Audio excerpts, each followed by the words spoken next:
Hi friends, നിങ്ങൾ wait ചെയ്തിരുന്ന video ഇതായെത്തി. ആര് വെയിറ്റ് ചെയ്തു എന്നൊന്നും ചോദിക്കരുത്. ആരെങ്കിലും ഒക്കെ വെയിറ്റ് ചെയ്ത് കാണുമല്ലേ. എന്തായാലും ഞാൻ വെയിറ്റ് ചെയ്തിരിക്കുമായിരുന്നു ഇതുപോലൊരു വീഡിയോ ഇടാൻ വേണ്ടിയിട്ട്. ഷോർട്സ് തട്ടിക്കൂട്ടി ഒന്നും ഇട്ടെങ്കിലും ഇതിൻ്റെ ലോങ് വീഡിയോ ഇടാൻ വേണ്ടിയിട്ട് ഞാൻ 2-3 ദിവസം കൊണ്ട് ശ്രമിക്കുവാണ്. ഇന്നാണ് ഒന്ന് ഒത്ത് കിട്ടിയത്. സാന്റാക്ലോസ് ഇല്ലാതെ എന്തോന്ന് ക്രിസ്മസ് അല്ലേ.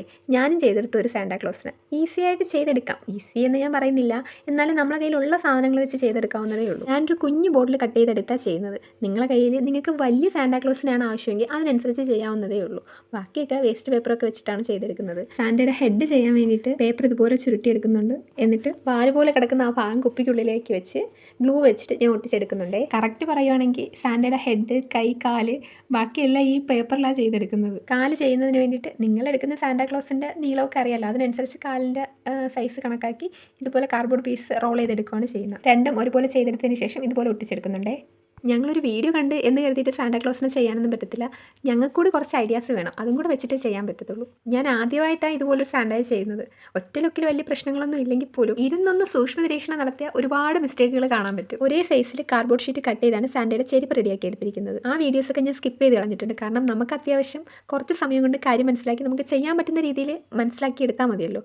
ഒരുപാട് ലോങ് വീഡിയോസ് ആയാലും ബോറടിക്കത്തില്ലേ. അതുകൊണ്ട് കാര്യം മനസ്സിലാവുന്ന രീതിയിൽ ഞാൻ അതൊക്കെ ഒന്ന് സ്കിപ്പ് ചെയ്ത് കളഞ്ഞിട്ടാണ് ചെയ്തിരിക്കുന്നത്. ഇതുപോലൊരു സാന്റാക്ലോസിനെ ചെയ്യാൻ ആഗ്രഹമുണ്ട്, പക്ഷേ ഗ്ലൂ ഗണ്ണില്ല. എന്നാരും വിഷമിക്കേണ്ട, ഗം ഉപയോഗിച്ച് വേണമെങ്കിലും ചെയ്യാവുന്നതേ ഉള്ളൂ. പക്ഷേ ഗ്ലൂ ഗണ്ണ് ആകുമ്പോഴത്തേക്കും കുറച്ചുകൂടെ ഫാസ്റ്റായിട്ട് ഒട്ടും.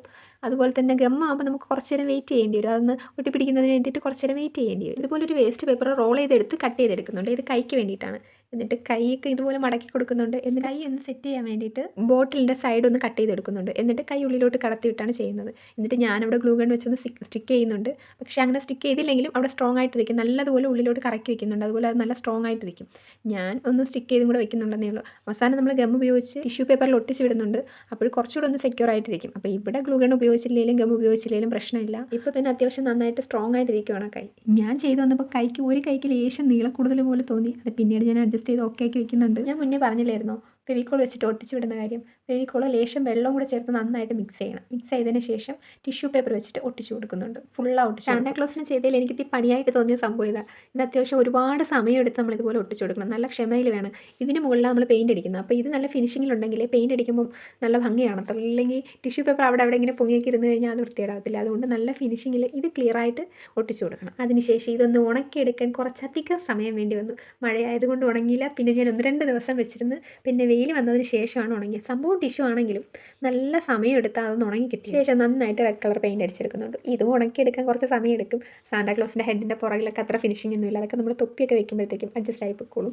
ഫേസ് ഈ ഒരു ക്രീം കളർ, കളറിൻ്റെ പേര് എനിക്കറിയത്തില്ല. ഇതുപോലൊരു കളർ കിട്ടാൻ വേണ്ടിയിട്ട് ഞാൻ പല മാർഗ്ഗവും നോക്കി. പെയിൻറ്റ് അടിച്ചാലൊന്നും അത്ര രസമാണ് കാണത്തില്ല. അങ്ങനെ ഞാൻ പിന്നെ ചെയ്തത്, എൻ്റെ കയ്യിൽ ക്ലേ ഉണ്ടായിരുന്നു. ക്ലേ വെച്ചിട്ടാണ് അവിടെ ഒന്ന് കവർ ചെയ്തെടുത്തിരിക്കുന്നത്. അപ്പോൾ കുറച്ചുകൂടെ ഭംഗിയായി, കുറച്ചുകൂടെ ഒരു ഫിനിഷിംഗ് ലുക്ക് തോന്നുന്നുണ്ട് അങ്ങനെ ചെയ്തെടുത്തപ്പോൾ, ക്ലേയിൽ ചെയ്തെടുത്തപ്പോൾ. ഓൾമോസ്റ്റ് സാന്റാക്ലോസിൻ്റെ പണിയെല്ലാം അവിടെ കഴിഞ്ഞിട്ടുണ്ട്. ഇനി ഇതുപോലെ ഡ്രസ്സിലും ഫേസിലൊക്കെ കോട്ടൺ വരുന്നുണ്ട്. ആ കോട്ടനൊക്കെ വെച്ച് സെറ്റ് ചെയ്താൽ മതി.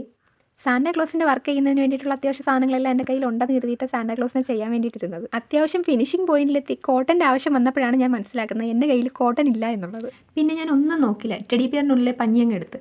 അത് നമ്മൾ സാധാരണ കോട്ടൺ പോലെയല്ല, അതൊരു സിൽക്കി ടൈപ്പാണ്. ബുമ്മനിരിക്കും. നമ്മൾ എത്ര ഒതുക്കിയെടുത്ത് ചെയ്താലും പറ്റത്തില്ല. പിന്നെ അതെങ്ങനെയൊക്കെയോ അഡ്ജസ്റ്റ് ചെയ്ത് അതിനെയാണ് ഞാൻ സെറ്റ് ചെയ്ത് വെച്ചിരിക്കുന്നത്. അതാണ് ഞാൻ ആദ്യമേ പറഞ്ഞത്, എൻ്റെ സാന്റാക്ലോസിനെ കാണാൻ ഒറ്റ നോട്ടത്തിൽ വലിയ പ്രശ്നങ്ങളൊന്നും തോന്നിയില്ലെങ്കിൽ ഒന്നുകൂടെ ഒന്ന് നോക്കിക്കഴിഞ്ഞാൽ ഒരുപാട് മിസ്റ്റേക്കുകൾ കാണാൻ പറ്റുമെന്ന്. ക്രിസ്മസിന് മുന്നേ ഒരു സാന്റാക്ലോസിനെ ചെയ്തെടുക്കണമെന്നുണ്ടായിരുന്നു. അത് അത്യാവശ്യം എൻ്റേതായിട്ടുള്ള രീതിയിൽ നല്ലതായിട്ട് ചെയ്തെന്നാണ് എനിക്ക് തോന്നുന്നു. പിന്നെ നിങ്ങൾക്ക് എന്ത് തോന്നുന്നു എന്നുള്ളത് നിങ്ങൾ കമൻറ്റ് ചെയ്യണേ. പിന്നെ ഈ ക്രിസ്മസിന് 1000K സബ്സ്ക്രൈബേഴ്സ് ആവുകയാണെങ്കിൽ ഒരു ഗീവ് അവേ ചെയ്യാൻ ഉദ്ദേശിക്കുന്നുണ്ട്. അപ്പം നിങ്ങളെ സപ്പോർട്ട് കാണുമല്ലോ അല്ലേ. എൻ്റെ ചാനൽ ആദ്യമായിട്ട് കാണുന്ന കൂട്ടുകാരൊക്കെ ആണെങ്കിൽ ഒന്ന് സബ്സ്ക്രൈബ് ചെയ്ത് സപ്പോർട്ട് ചെയ്യണേ.